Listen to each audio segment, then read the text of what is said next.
ایک بادشاہ نے کسی بات پر خوش ہو کر ایک شخص کو یہ اختیار دیا کہ وہ سورج غروب ہونے تک جتنی زمین کا دائرہ مکمل کر لے گا وہ زمین اس کو الاٹ کر دی جائے گی، اور اگر وہ دائرہ مکمل نہ کر سکا اور سورج غروب ہو گیا تو اسے کچھ نہیں ملے گا۔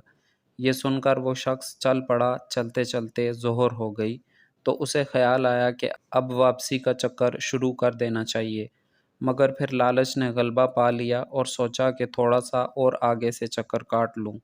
پھر واپسی کا خیال آیا تو سامنے کے خوبصورت پہاڑ کو دیکھ کر اس نے سوچا اس کو بھی اپنی جاگیر میں شامل کر لینا چاہیے۔ الغرض واپسی کا سفر کافی دیر سے شروع کیا۔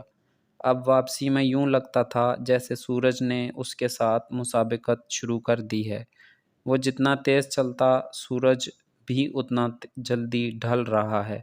عصر کے بعد تو سورج ڈھلنے کی بجائے لگتا تھا پگھلنا شروع ہو گیا ہے۔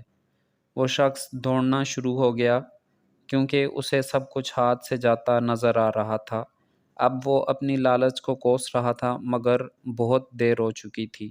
دوڑتے دوڑتے اس کا سینہ درد سے پھٹا جا رہا تھا، مگر وہ تھا کہ بس دوڑے جا رہا تھا۔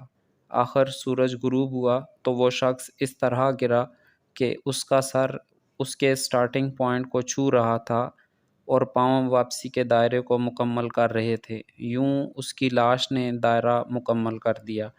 جس جگہ وہ گرا تھا اسی جگہ اس کی قبر بنائی گئی اور قبر پر کتبہ لگایا گیا جس پر لکھا تھا اس شخص کی ضرورت بس اتنی ساری جگہ تھی جتنی جگہ اس کی قبر ہے۔ اللہ پاک نے قرآن میں بھی اسی طرف کا اشارہ کیا ہے، وَالْعَصْرِ إِنَّ الْإِنسَانَ لَفِي خُسْرٍ۔